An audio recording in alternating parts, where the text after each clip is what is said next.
जय हिंद एवरीवन। सो आज का लेक्चर भी काफ़ी ज़्यादा इम्पोर्टेंट होने वाला है, जिसमें आज हम प्रीएम्बल से स्टार्ट करने वाले हैं हमारा जो कॉन्स्टिट्यूशन वाला पार्ट था जो। ठीक है? तो अगर आपने प्रीएम्बल मेजरली सब लोगों ने देखा ही होगा, है ना? कि आपकी जितनी भी टेक्स्ट बुक होती है जो आपके स्कूल टाइम में थी, उसके स्टार्टिंग में ही दिया होता है कॉन्स्टिट्यूशन ऑफ इंडिया का जो प्रीएम्बल है। तो भी मैंने यहाँ पे एक इमेज लगाई हुई है, तो एक बार हम पढ़ लेते हैं ना, फिर हम बारी-बारी करके एक-एक जो वर्ड जो बोल्ड किए गए हैं, तो उनको समझना है हमको। जितने भी यहाँ पे प्रीएम्बल के अंदर जितने बोल्डेड वर्ड हैं, उनको समझना है। और ये प्रीएम्बल का जो लेक्चर है वो 1 या 2 पार्ट में रहेगा, जिसमें हम बारी-बारी करके स्टेप बाय स्टेप एक-एक वर्ड को एनालाइज़ करते हुए जाएँगे। तो यहाँ पे लिखा है we the people of India have solemnly resolved to constitute India into a sovereign, socialist, secular, democratic and republic and to secure to all its citizens justice. Justice भी किस टाइप की? तो social justice, economic justice and political justice. Second is liberty. Liberty भी कैसी? Liberty thoughts की, expression की, belief की, faith की और वर्शिप की। Then equality. इक्वालिटी कौन सी? स्टेटस की और अपॉर्चुनिटीज की। आखिर में है fraternity, assuring the dignity of individual and the unity and integrity of the nation in our constituent assembly this 26th day of November 1949 do here adopt, enact and give ourselves this constitution। तो ये पूरा constitution है। तो अगर constitution की बात करें, constitution होता क्या है? कि तो कॉन्स्टिट्यूशन बेसिकली एक इंट्रोडक्शन देता है कि हमारे प्रीएम्बल में क्या होने वाला है। जैसे ही पिछली बार मैंने बताया कि कॉन्स्टिट्यूशन का मतलब क्या होता है ना? कॉन्स्टिट्यूशन की मैंने डेफिनेशन लिखवाई थी, जिसके अंदर मैंने बताया था कि constitution is a set of rule, जिसके अंदर कुछ चीज़ें लिखी होनी चाहिए, जैसे कि यहाँ पे गवर्नमेंट या फिर स्टेट की पावर और फंक्शंस क्या-क्या होंगे, और जो पीपल्स है ना, जो सिटीजन्स है, उनकी एस्पायरेशन क्या है, तो उनको राइट्स चाहिए थे, उनको ड्यूटीज़ चाहिए थी। तो जो भी हमारे अंदर कॉन्स्टिट्यूशन के अंदर लिखा गया है, वही सारी चीज़ें यहाँ पे कंपाइल करके एक शॉर्ट फॉर्म के तौर में आपको, कि आगे वाला जो पूरा कॉन्स्टिट्यूशन है, उसके अंदर क्या-क्या रहेगा, उसका एक झलक यहाँ पे आपको दिखता है प्रीएम्बल के अंदर। ठीक है? तो आप हम बेसिकली प्रीएम्बल स्टार्ट करने वाले हैं। प्रीएम्बल स्टार्ट करने से पहले मैं आपको कुछ चीज़ें बता दूँ, मतलब ओवरव्यू दे देता हूँ कि हम क्या-क्या पढ़ने वाले प्रीएम्बल के अंदर। जैसे हम सारे वर्ड तो मैंने बता दिया कि एक-एक करके सारे वर्ड्स पढ़ेंगे, लेकिन काफ़ी सारे क्वेश्चन आते हैं प्रीएम्बल के। जैसे प्रीएम्बल जस्टिसेबल है कि नहीं? क्या प्रीएम्बल कॉन्स्टिट्यूशन का पार्ट है कि नहीं? है ना? इसके अलावा सुप्रीम कोर्ट की क्या व्यूज़ थे? इसके अलावा हिस्टोरिकल बैकग्राउंड क्या था? ये सारे भी हम वहाँ पे चीज़ें देखेंगे।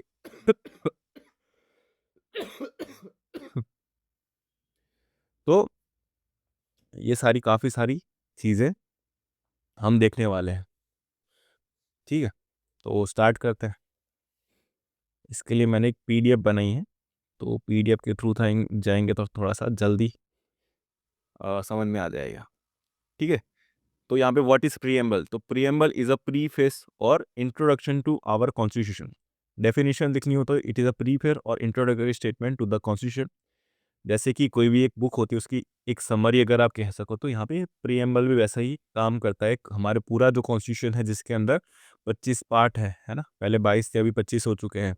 इसके बाद 395 आर्टिकल थे, जो अभी 448 हो चुके हैं। पहले 8 शेड्यूल थे, अभी 12 शेड्यूल हो चुके हैं। तो ये जितने भी आपके 448 आर्टिकल्स है, इसके अलावा 25 पार्ट हो चुके हैं अभी, और यहाँ पे 12 शेड्यूल्स है।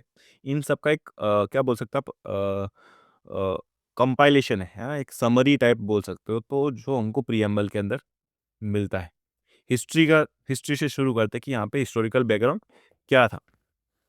तो जैसे मैंने पिछले लेक्चर में बताया था कि यहाँ पे जब हमारी कॉन्स्टिट्यूट असेंबली जब वहाँ पे मीटिंग हुई थी, जिसके अंदर 9 दिसंबर को सबसे पहली मीटिंग हुई थी, है ना? 9 दिसंबर 1946 को फर्स्ट मीटिंग हुई थी, जहाँ पे Sachchidananda Sinha as a interim head बनाए गए थे, मैंने बताया था। फिर 2 दिन बाद 11 दिसंबर को वहाँ पे इलेक्शन हुआ था, और यहाँ पे डॉक्टर राजेंद्र प्रसाद को यहाँ पे बेसिकली परमानेंट प्रेसिडेंट बनाया गया था।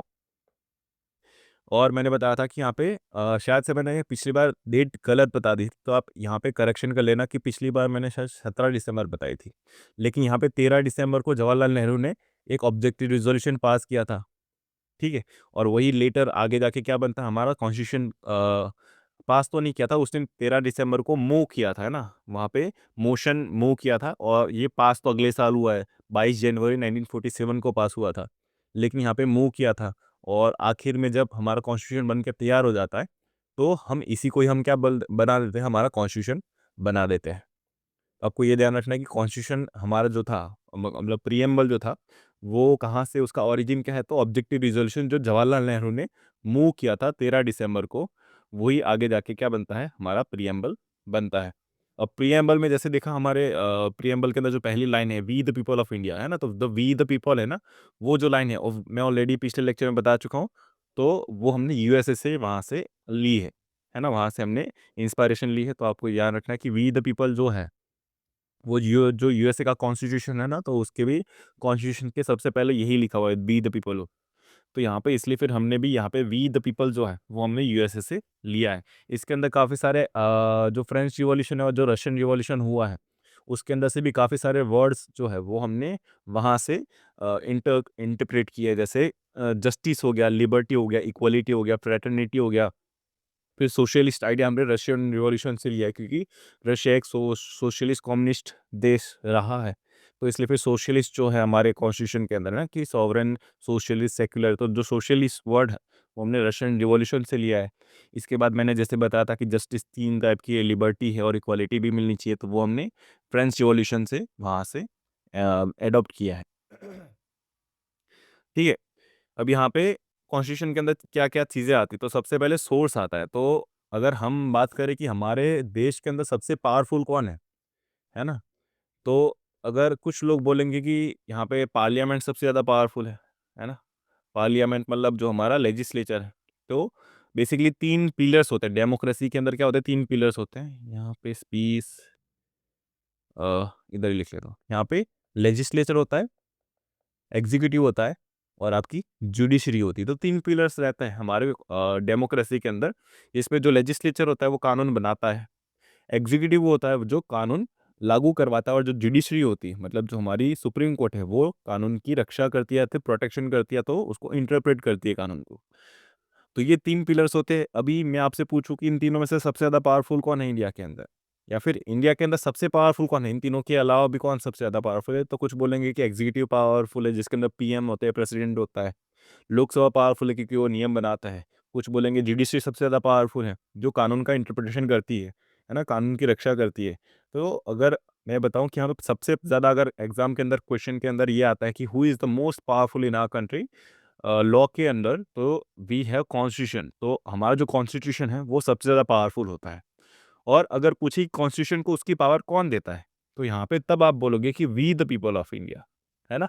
कि हम भारत के जो नागरिक हैं वो उसको उसकी पावर देते हैं। तो सोर्स ऑफ अथॉरिटी या फिर सोर्स ऑफ पावर की बात आएगी, तब आप लिखोगे कि we the people of India have given the power to the constitution, और उसी के कारण जो था हमारा जो कॉन्स्टिट्यूशन है वो सुप्रीम बनता है, या फिर सुप्रीम जो अथॉरिटी हमारे पास है ना, कि सुप्रीम लॉ ऑफ लैंड जो है वो हमारा कॉन्स्टिट्यूशन है।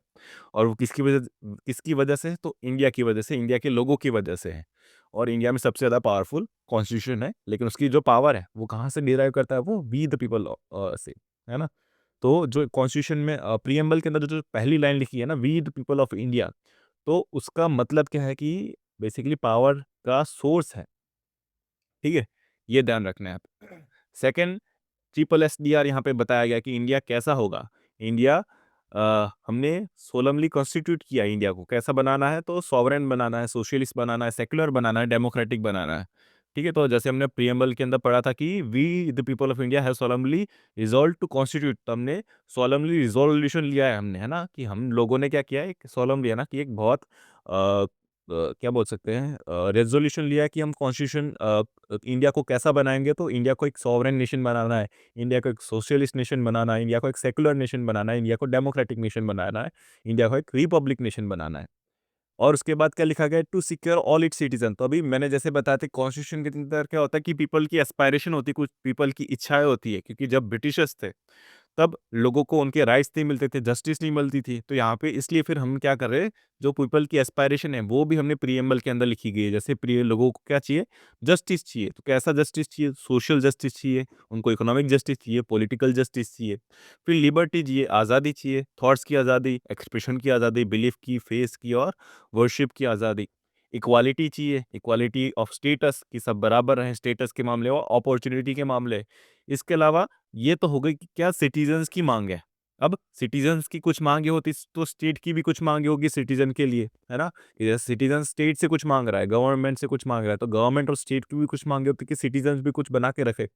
इसलिए फिर हम सिटीजन से क्या मांगते हैं, या फिर हमारा जो कॉन्स्टिट्यूशन है वो सिटीजन से मांगता है कि हम फ्रेटर्निटी बना के रखें। फ्रेटर्निटी मतलब भाईचारा बना के रखे आपस में, यूनिटी बना के रखे, इंटीग्रिटी के रखे हमारे नेशन की, है ना, कि यहाँ पे अलग अलग टुकड़े ना हो जाए इंडिया के। तो इसलिए फिर वो हमसे मांगता है कि भाईचारा बना के रखो, यूनिटी बना के रखो, इंटीग्रिटी बना के रखो हमारे नेशन की। और लास्ट में लिखी गई है तारीख, कौन सी तारीख, जिस दिन हमने अडॉप्ट किया था हमारा जो ये कॉन्स्टिट्यूशन है, दैट इज 26 नवंबर ऑफ 1949।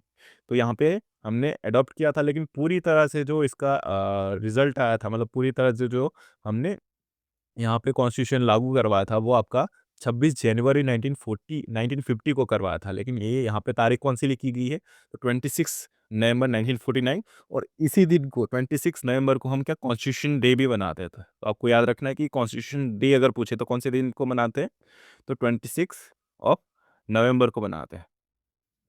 ठीक है। तो जैसे मैंने बताया कि यहाँ पे नेचर हमारा देश कैसा होगा वो बताया गया है।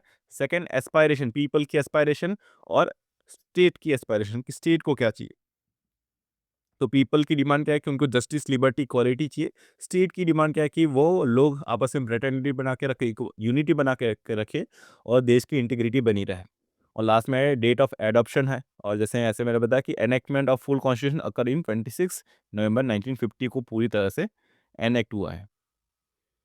अब बारी-बारी करके हम देखते हैं कि एक-एक वर्ड की मतलब एक-एक वर्ड का मतलब क्या है। तो इसमें सबसे पहला जो वर्ड है क we the people of India, तो वो तो मैंने समझा दिया कि वो सोर्स है, किसका, पावर का सोर्स है कॉन्स्टिट्यूशन के ये। लेकिन we the people of India have solemnly to constitute India into, तो हम इंडिया को कैसा बनाना चाहते हैं, तो सबसे पहले सॉवरेन बनाना चाहते हैं। अभी सॉवरेन का मतलब क्या होता है, तो सॉवरेन के साथ-साथ आपको सुज़रेन भी पता होना चाहिए, है ना? तो अगर आप सुज़रेन कहीं वर्ड देखते हो, what do you mean by suzerain? तो सॉवरेन का ऑपोजिट होता है सुज़रेन। तो सुज़रेन और सॉवरेन का मतलब क्या होता है कि यहाँ पे कई बार देश आज़ाद तो होता है, लेकिन वो कई बार उसके जो एक्सटर्नल अफेयर्स हैं, वो कोई और देश सँभाल रहा होता है। जैसे कि एग्ज़ाम्पल के मामले में जब इंडिया आज़ाद नहीं था, है ना, इंडिया ब्रिटिशर्स के कंट्रोल में था, तब जो सारे नियम थे इंडिया के लिए, जो कौन बनाता था? तो ब्रिटिश पार्लियामेंट बनाती थी। तो उस टाइम पे हम सॉवरेन नहीं थे, वी वर अ सुज़रेन कंट्री। जैसे आज का एग्जाम्पल दूँ, तो आज का एग्जाम्पल कैसा हो जाएगा कि जैसे हमारा तिब्बत है। तिब्बत किसके कब्ज़े में है? चाइना के कब्ज़े में है ना? हम मान सकते हैं कि तिब्बत के लोग आज़ाद तो हैं, लेकिन यहाँ पे तिब्बत क्या अपने डिसीज़न खुद ले सकता है अभी? नहीं, उसको चाइना पे निर्भर रहना पड़ेगा कि चाइना जो डिसाइड करेगा वैसे ही तिब्बत वर्क करेगा। तो यहाँ पे जो तिब्बत है या फिर इंडिया आज़ादी से जो पहले था, वो एक सॉवरेन नेशन नहीं था। लेकिन इंडिया को कैसा बनाना है? हमको सॉवरेन बनाना था। तो अगर डेफिनेशन की बात करें तो यहाँ पे अनडिस्प्यूटेड अनलिमिटेड लीगल जो अथॉरिटी होती है हमारे खुद की टेरिटरी पर, हमारे खुद के रिसोर्सेज पे, विदाउट एनी एक्सटर्नल इंटरफेरेंस, तो कोई भी विदाउट एनी एक्सटर्नल इंटरफेरेंस, है ना, कि कोई बाहरी कोई हमको फोर्स नहीं कर सकता कि इंडिया कोई डिसीजन ले, है ना, कि इंडिया को अपने रिलेशन यूएस के साथ कैसे रखने हैं, इंडिया को तेल खरीदना चाहिए कि नहीं खरीदना चाहिए यूएसएसआर से, रशिया से, या फिर उसके रिलेशन कैसे होने चाहिए पाकिस्तान के साथ, बांग्लादेश के साथ, नेपाल के साथ, चाइना के साथ, है ना। तो यहाँ पे जितने भी रिलेशन हैं हमारे एक्सटर्नल, वो सारे कौन डिसाइड करेगा? इंडिया खुद डिसाइड करेगा। और इंडिया के अंदर हमको क्या करना है वो भी कोई हमको नहीं बताएगा, वो भी हम खुद ही डिसाइड करेंगे। और जो ये पावर होते हैं ना कि हम आज़ाद हैं, हम अपने डिसीजन लेने के लिए आज़ाद है, तो वी हैव अनडिस्प्यूटेड जो पावर है हमारे पास, कि हम अपनी डिसीजन खुद ले सकते हैं विदाउट एनी एक्सटर्नल फोर्सेस, तो उसी को हम सॉवरेन पावर बोलते हैं। तो एक्सप्लेनेशन क्या है? India is entirely independent, no external entity और power foreign power can dictate its internal affairs और external policy. Authority is legal because it is sanctified by the constitution. और ये अथॉरिटी कैसे लीगल है, क्योंकि हमारे कॉन्स्टिट्यूशन ने हमको कैसा बनाया है, सॉवरेन बनाने की मतलब पावर दी है। Ultimate sovereignty rest in the head of we the people, हम ये। अब यहाँ पे सॉवरेनिटी की बात करें तो क्या सॉवरेनिटी की एब्सोल्यूट है? तो बिल्कुल नहीं, है ना। तो अगर एग्जाम में आता है कि इज इंडिया की जो सॉवरेनिटी क्या वो एब्सोल्यूट है, तो no, we are not absolutely sovereign. क्यों? क्योंकि कई बार क्या होता है कि इंडिया डिसीजन लेने के लिए आज़ाद है, लेकिन जब वो कोई दूसरे ग्रुप्स ज्वाइन करता है, जैसे कि मान लो इंडिया ने यूएन को ज्वाइन किया है, ठीक है। इंडिया का डिसीजन ये हो सकता है कि वो यूएन को ज्वाइन करना चाहे कि नहीं करना चाहे, उस मामले में इंडिया सॉवरेन रह सकता है। लेकिन जब वो ज्वाइन हो जाता है यूएन के अंदर, तो बेसिकली यूएन के जो लॉस है उसके अकॉर्डिंग फिर इंडिया को चलना पड़ेगा, तो उस मामले में फिर इंडिया सॉवरेन नहीं रहेगा, ठीक है।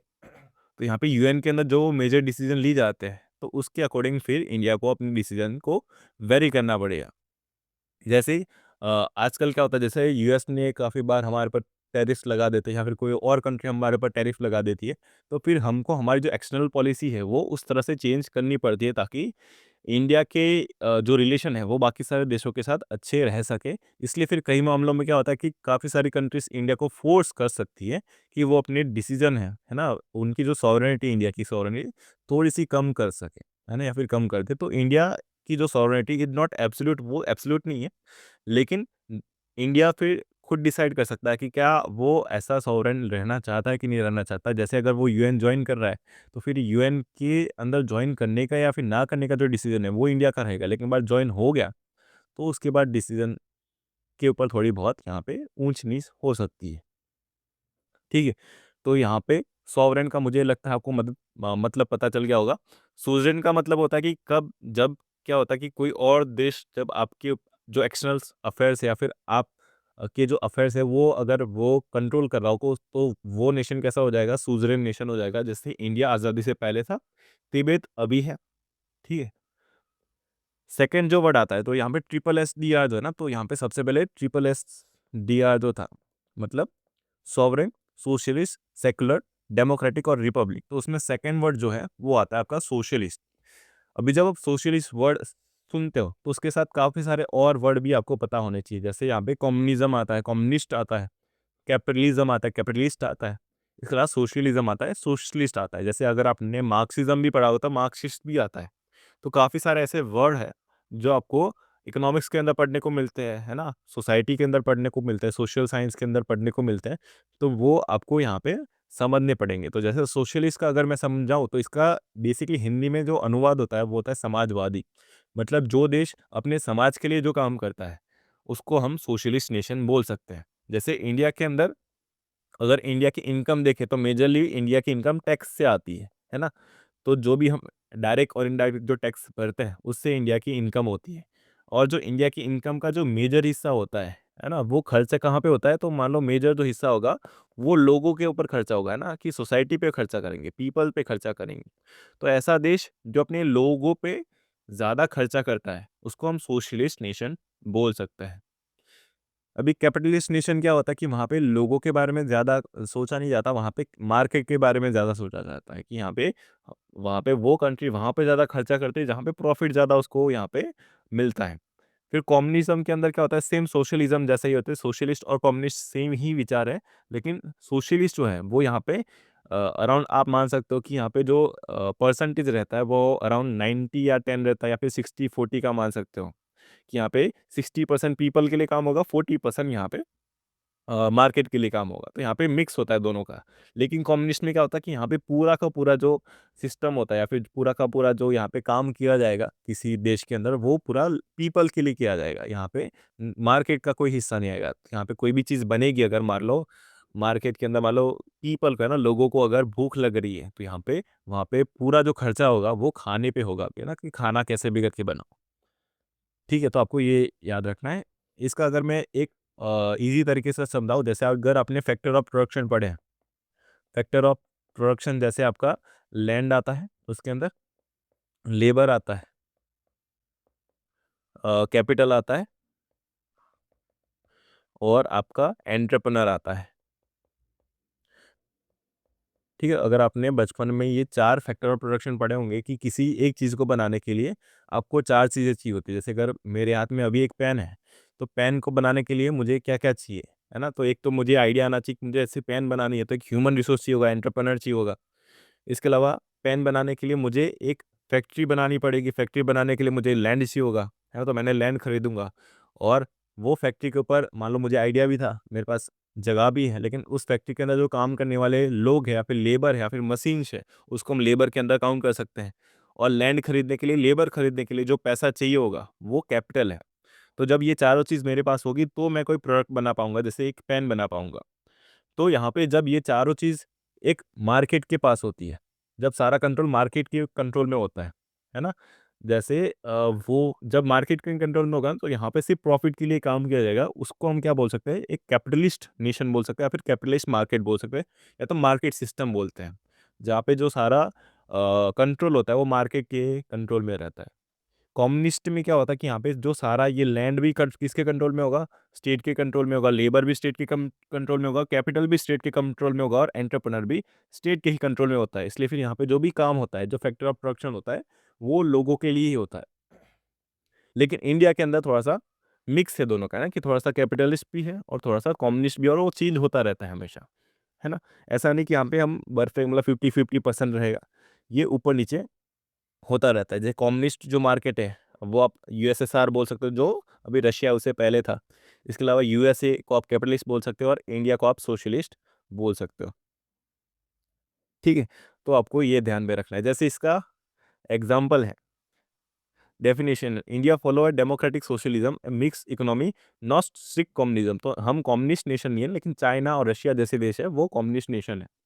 ठीक है? और ये पहले इंडिया के जो प्रिएम्बल के अंदर नहीं था, तो यहाँ पे 2-3 वर्ड जो है ना, तो जो ये एसएस है, एस ट्रिपल एसडीआर मैंने जो बताया, है ना?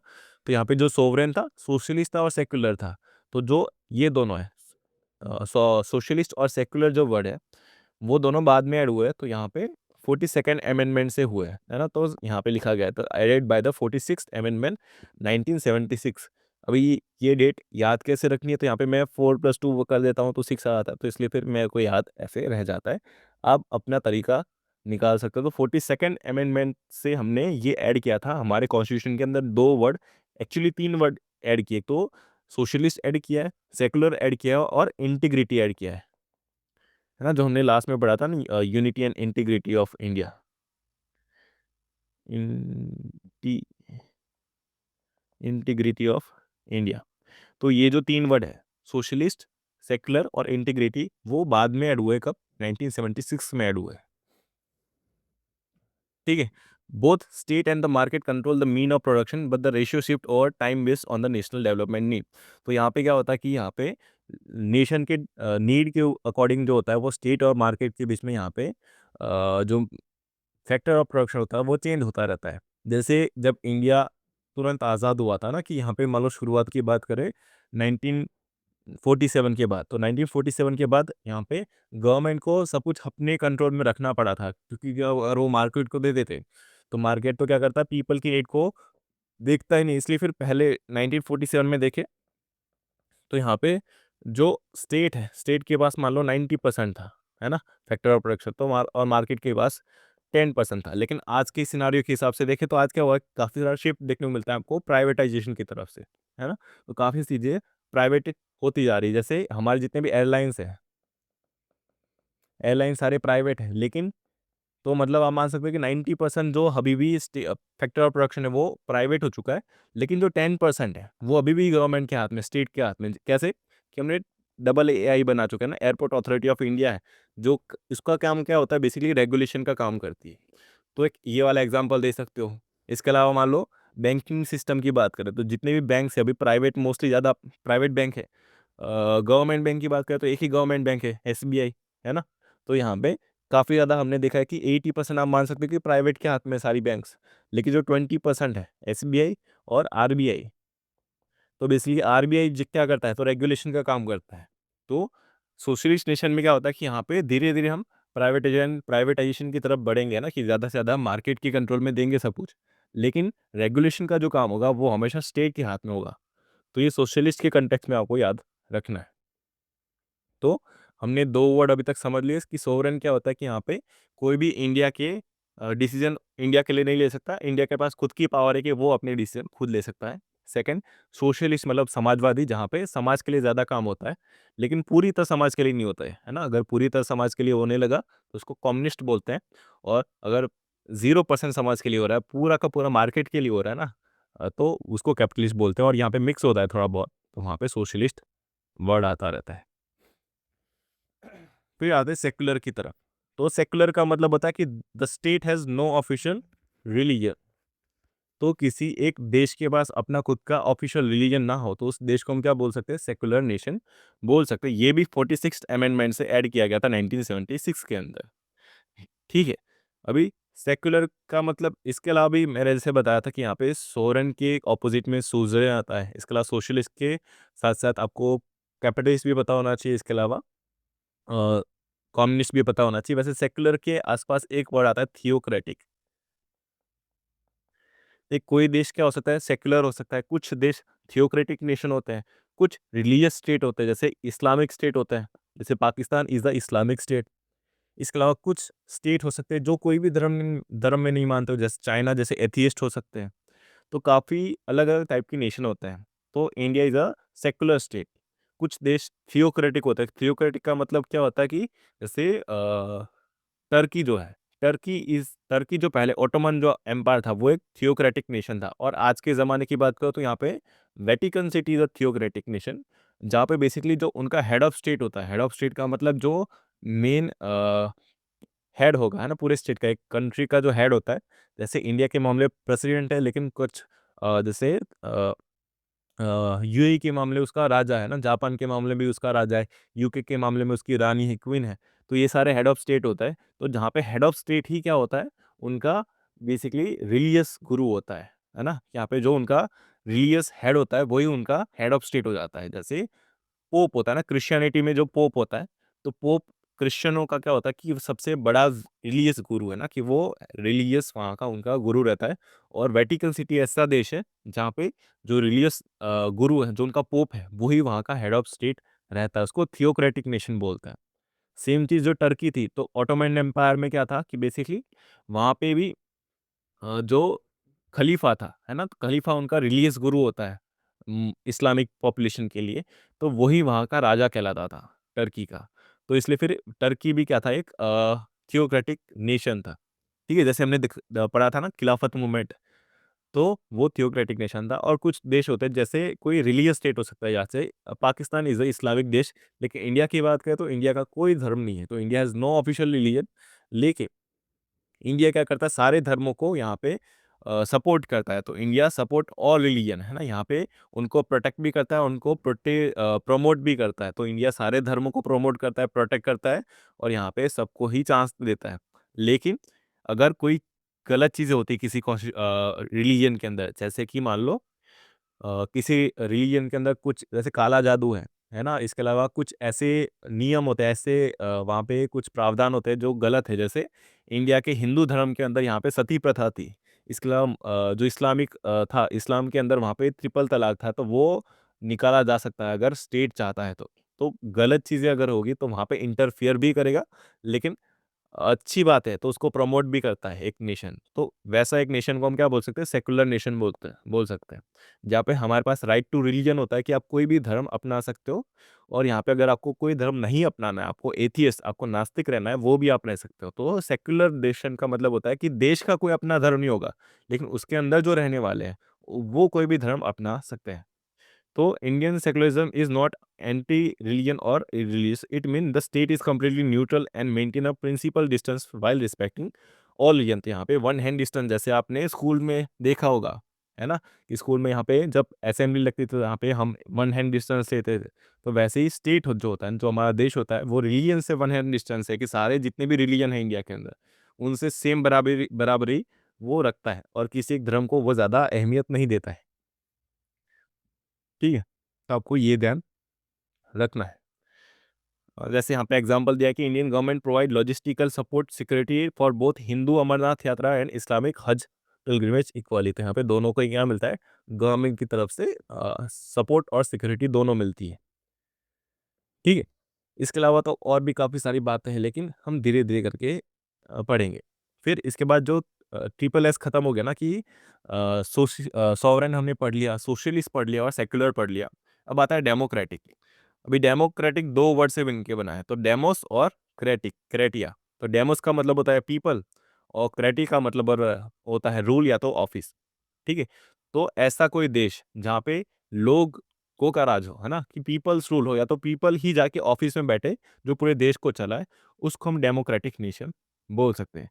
तो यहाँ पे डेफिनेशन क्या हो जाएगी? A system where the authority of the government come directly from the concept of the govern. तो यहाँ पे जो जब लोग ही क्या कर सकते हैं, लोग जो बेसिकली है वो राज कर सकते हैं किसी एक देश के ऊपर, तो वैसे या फिर उसकी ऑफिस के अंदर जब काम कर सकते हैं ना, बड़ी बड़ी पोस्ट वहाँ पे जाके बैठ सकते हैं लोग डायरेक्ट जाके, जिसके लिए यहाँ पे कोई क्वालिफिकेशन की ज़रूरत नहीं है। वहाँ पे अगर कोई चाय वाला भी है, तो वो भी बैठ सकता है।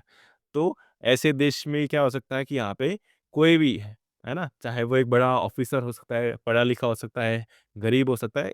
अगर उसके पास वो अगर पब्लिक उसको सपोर्ट करती है ना, तो वो क्या कर सकता है, यहाँ पे बेसिकली देश के किसी भी एक ऑफ़िस के अंदर बैठ सकता है और वहाँ पे जाके काम कर सकता है। तो public hold the ultimate power to choose who occupy the office of the state ensuring accountability. अभी डेमोक्रेटिक का ऐसा मतलब नहीं कि राजाशाही के अंदर डेमोक्रेसी नहीं हो सकती। तो यहाँ पे राजाशाही के अंदर भी क्या हो सकती है? डेमोक्रेसी हो सकती है।